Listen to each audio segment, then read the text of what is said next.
आज हम इस वीडियो में करेंगे क्लास 6 कृषि विज्ञान की इकाई 2 भू परिष्करण। इस वीडियो में हम देखेंगे भू परिष्करण की परिभाषा, उसके प्रकार, उसके उद्देश्य, ऋतुओं के अनुसार जुताई, उसके लाभ, अंतःकृषण क्रियाएं।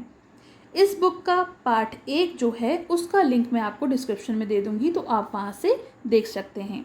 तो चलिए शुरू करते हैं। भू परिष्करण की परिभाषा क्या होती है? तो पहले हम भू परिष्करण जान लेते हैं कि ये होता क्या है। हम लोगों ने गांव में किसानों को खेत में काम करते तो देखा है।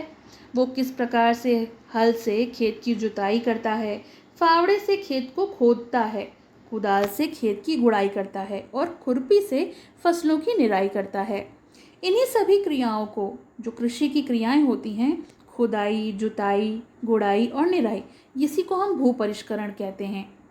कृषि वैज्ञानिक वेयर के अनुसार पौधों के अंकुरण तथा वृद्धि के लिए मृदा को उचित अवस्था प्रदान करने को ही हम भू परिष्करण कहते हैं। तो इसको हम सरल भाषा में इस तरह से कहेंगे कि जब हम किसी बीज को मिट्टी में बोते हैं पौधा बनाने के लिए, उसकी वृद्धि के लिए, तो वो मिट्टी जो है वो उचित अवस्था में होनी चाहिए। यानी उसमें कोई कंकड़ पत्थर नहीं होने चाहिए, उसमें डेले नहीं होने चाहिए। वो हर तरह से उस अंकुरण के लिए, पौधे के अंकुरण के लिए सही, यानी सही अवस्था में होनी चाहिए। उसे हम भू परिष्करण कहते हैं।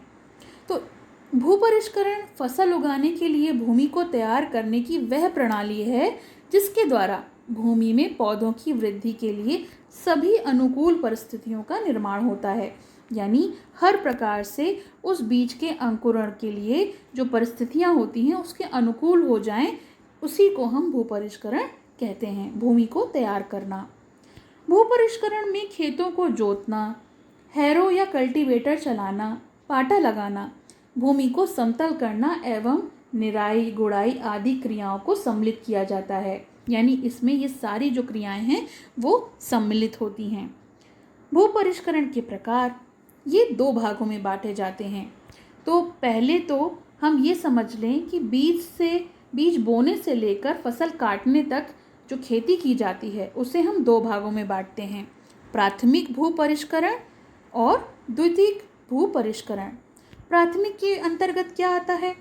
खेत की तैयारी से बीज बोने तक जितने भी कृषि कार्य किए जाते हैं उसे हम प्राथमिक भू परिष्करण कहते हैं। जैसे खेतों में जुताई करना, हैरो या कल्टीवेटर चलाना, पाटा चलाना, ढेलों को तोड़ना, ये सब प्राथमिक भू परिष्करण में आता है। उसके बाद द्वितीयक परिष्करण क्या होता है? खेत में बीज बोने के बाद से, यानी बीज को जब लगाया जाता है, बोया जाता है, वहाँ से लेकर फसल के कटने तक जितनी भी कृषि की क्रियाएं की जाती हैं उन्हें हम द्वितीयक भू परिष्करण यानी सेकेंडरी भू परिष्करण कहते हैं। इसे हम टिलेज कहते हैं।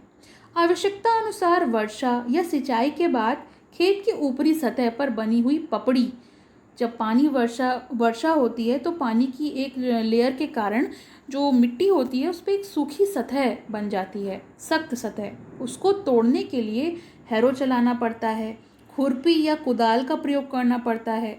ये एक प्रकार का कृषि यंत्र है जिससे निराई या गुड़ाई करना, फावड़ा या मिट्टी पलटने वाले हल से फसलों की मिट्टी चढ़ाना आदि कृषि क्रियाएं को द्वितीयक परिष्करण के अंतर्गत आती हैं। यानी ये सारा जो काम होता है वो सेकेंडरी टिलेज के अंतर्गत आता है।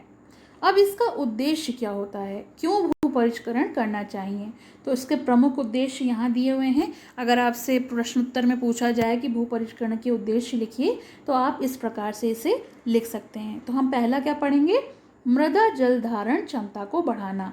भू परिष्करण का पहला उद्देश्य होता है कि मृदा में, यानी मिट्टी में जल धारण करने की क्षमता को बढ़ाया जाए। कैसे? जुताई के द्वारा मिट्टी को ढीला एवं महीन बनाया जाता है और पाटा चलाकर नमी को सुरक्षित किया जाता है। पाटा से जमीन को समतल बनाया जाता है। महीन कणों वाली मृदा अधिक जल सोखती है, अधिक समय तक अपने अंदर नमी को रोके रहती है। तो मिट्टी के ढेलों को जब हम महीन बना देते हैं तो उसमें जल सोखने की क्षमता बढ़ जाती है, जिससे कि काफ़ी समय तक उसमें मॉइस्चर बना रहता है। महीन मृदा कणों के संपर्क में बीज भी आसानी से आ जाते हैं और अंकुरण के लिए पर्याप्त नमी प्राप्त कर लेते हैं, क्योंकि जब मृदा जो है, जो मिट्टी है, भुरभुरी होती है, तो जो भी बीज बोया जाता है वो आसानी से उसके संपर्क में आ जाता है और अंकुरण भी अच्छे से होता है। अगला है मृदा में वायु संचार बढ़ाना। मृदा में उचित वायु संचार बनाए रखना, ये भूपरिष्करण क्रियाओं पर ही निर्भर करता है। अगर मिट्टी का भूपरिष्करण सही तरीके से किया गया है तो उसमें अच्छे वायु मिलेगी। मृदा में वायु रंध्रावकाश में पाई जाती है।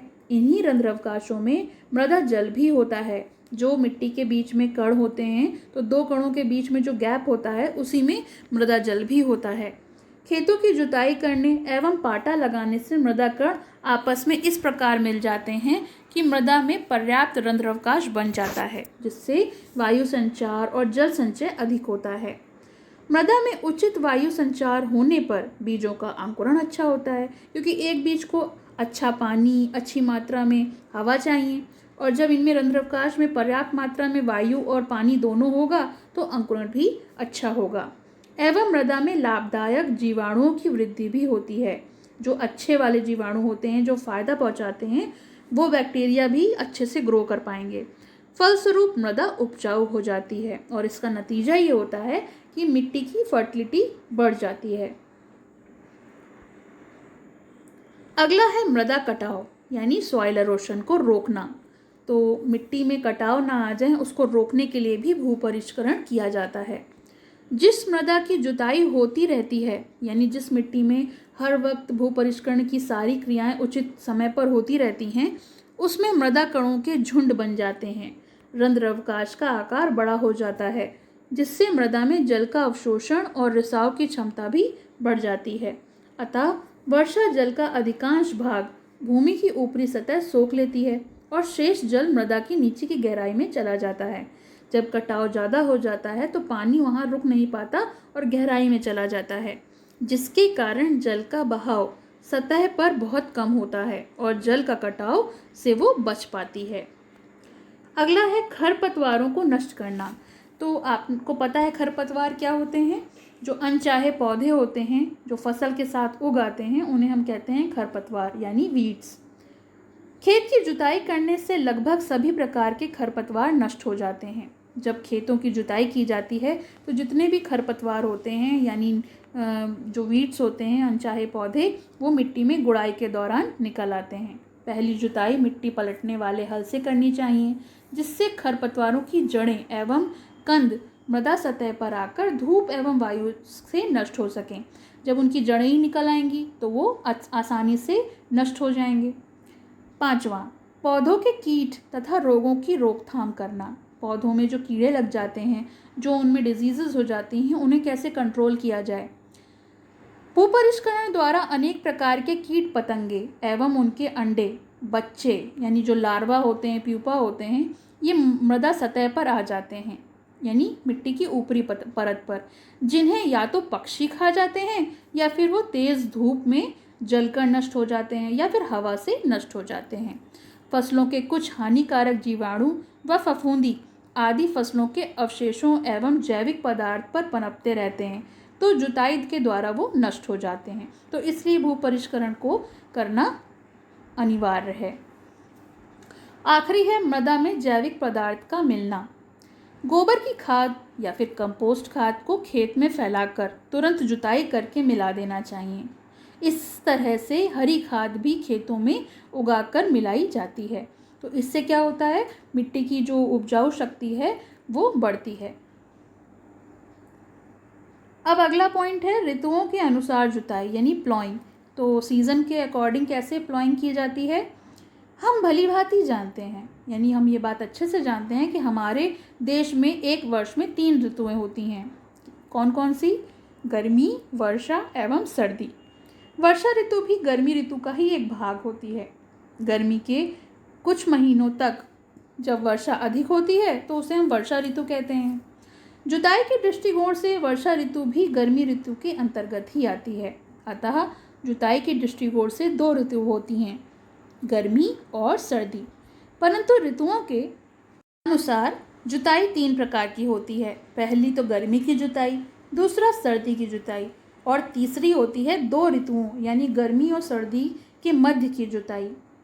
गर्मी की जुताई, भीषण गर्मी के बाद गर्म आर्द्र मौसम होता है, यानी ह्यूमिडिटी जो है वो ज़्यादा हो जाती है। इस समय कम या अधिक वर्षा रुक रुक कर होती रहती है, जो घास के बीजों के जमने को प्रोत्साहित करती है। इसका नतीजा होता है फसल के उगने के लिए उचित दशाएं उपलब्ध नहीं होती, यानी छोटी छोटी घास उगाती है और फसल लगाने के लिए बिल्कुल भी सही नहीं होता। इस समय की जाने वाली जुताई को गर्मी की जुताई कहते हैं। ये जुताई खरीफ फसलों की बुआई के पूर्व की जाती है, यानी जब खरीफ फसल लगाई जाती हैं उससे पहले इसकी जुताई की जाती है, तो हम उसे कहेंगे गर्मी की जुताई। सर्दी की जुताई, जिन स्थानों पर भीषण ठंड पड़ती है, यानी जिन जगहों पर बहुत ज़्यादा ठंड पड़ती है, फसलें उगाई नहीं जा सकती, लेकिन जहाँ की भूमि की दशा जुताई के लिए अच्छी होती है वहाँ पर इसकी जुताई की जाती है। इसी को सर्दी की जुताई कहते हैं, यानी हर जगह इसकी जुताई नहीं की जाती सर्दी में। हमारे देश के ठंडे क्षेत्रों में सर्दी की जुताई की जाती है। 2 ऋतुओं के मध्य की जुताई, जो 2 ऋतुएं होती हैं उसके बीच में अनवांछित वनस्पति को नष्ट करने के लिए, यानी वीड्स को हटाने के लिए, जिन्हें हम खरपतवार कहते हैं, उनको नष्ट करने के लिए जुताई की जाती है। इसको हम मध्य की जुताई कहते हैं। जो 2 ऋतुओं के बीच की जुताई होती है वो यही कही जाती है। जैसे सर्दी एवं गर्मी ऋतु के बीच की जुताई रबी फसल की कटाई के बाद की जाती है। जब रबी फसल कट जाती है तो हम ये जुताई करते हैं। इसके लाभ क्या होते हैं? मृदा की जुताई करने से निम्नलिखित लाभ होते हैं। मृदा में पानी सोखने की क्षमता बढ़ती है। मृदा में जल एवं वायु का संचार बढ़ता है। मृदा में लाभदायक जंतु एवं सूक्ष्म जीवों की संख्या व क्रियाशीलता बढ़ती है, यानी जो भी जंतु या जो भी बैक्टीरिया, अच्छे वाले बैक्टीरिया होते हैं, वो काफ़ी ज़्यादा एक्टिव हो जाते हैं। बीजों का अंकुरण अच्छा होता है। मृदा भुरभुरी हो जाती है और मुलायम हो जाती है। इसके साथ साथ खरपतवार यानी वीड्स जो हैं वो नष्ट हो जाते हैं। फसलों को नुकसान पहुंचाने वाले कीट यानी कीड़े, पतंगे और उनके अंडे, प्यूपा, बच्चे, ये सारे नष्ट हो जाते हैं। यानी जितने भी लार्वा होते हैं कीड़े मकोड़ों के, वो भी नष्ट हो जाते हैं। मृदा में कार्बनिक पदार्थ की मात्रा बढ़ जाती है। मृदा में भौतिक एवं रासायनिक दशाएं में भी सुधार आ जाता है। तो इसलिए मृदा की जुताई करने के निम्नलिखित फायदे जो हैं वो दिए हुए हैं और ये करना आवश्यक होता है। भू परिष्करण में अंतःकृषण क्रियाएं, तो ये क्या होती हैं? प्राथमिक एवं द्वितीयक भू परिष्करण के बाद भी सफल फसल उत्पादन हेतु बीज की बुआई के बाद फसल की कटाई तक विभिन्न अंतःकृषण क्रियाओं को करना पड़ता है, जो निम्नवत हैं। यानी कि जो हमने प्राथमिक और द्वितीयक भू परिष्करण पढ़ा था उसके बाद भी काफ़ी काम किया जाता है, उसी को हम अंतःकृषण क्रिया कहते हैं। पहला, पपड़ी तोड़ना। बुआई के तुरंत बाद हल्की वर्षा हो जाए तो कठोर परत यानी सख्त परत पड़ जाती है, एक पपड़ी पड़ जाती है, जिसके कारण बीज के अंकुरण में, बीज के फूटने में बाधा आ जाती है। खुरपी या रेक की सहायता से उस पपड़ी को तोड़ा जाता है जिससे कि अंकुरण हो सके। दूसरा है गुड़ाई। 2 कतारों के बीच गुड़ाई करके मिट्टी को नर्म बनाया जाता है। 2 कतार यानी जो पंक्तियों में बीज लगे होते हैं उसमें गुड़ाई करी जाती है, जिससे मिट्टी जो है नर्म बन जाती है। इससे पौधों का विकास अच्छा होता है। तीसरा है निराई। खड़ी फसल में खरपतवार निकालना बहुत आवश्यक कार्य है। इसको हम खुरपी, कुदाल या रेक की सहायता से करते हैं। इसी को हम निराई कहते हैं। अब आती है मिट्टी चढ़ाना। कुछ फसलें जैसे कि आलू, शकरकंद, हल्दी, गन्ना, ये तने के चारों ओर मिट्टी चढ़ाई जाती है। इससे उपज वृद्धि होती है। यह कार्य कुदाली, फावड़ा, खुरपी तथा करहा की सहायता से करते हैं। यानी कुछ फसल ऐसी होती हैं जिनमें मिट्टी चढ़ाना आवश्यक होता है, तो मिट्टी चढ़ाई जाती है। नाली एवं मेड़ बनाना। खड़ी फसलों में सिंचाई करने, क्यारियों में बांटने तथा जल निकास करने हेतु नाली एवं मेड़ बनाने की आवश्यकता होती है। यह कार्य फावड़ा व करहा से किया जाता है। तो फावड़ा, करहा, खुरपी, कुदाली, ये सब जो हैं ये कृषि कार्य करने हेतु कुछ औजारों के नाम हैं और जिसका उपयोग हम कृषि में करते हैं। तो ये तो पाठ हो गया। इसके अभ्यास के प्रश्न हम नेक्स्ट वीडियो में देखेंगे। और उसका लिंक मैं आपको डिस्क्रिप्शन में दे दूँगी। आपको कैसा लगा ये ज़रूर बताइएगा। Thank you. पसंद आया हो तो लाइक करें, शेयर करें और चैनल को सब्सक्राइब करें।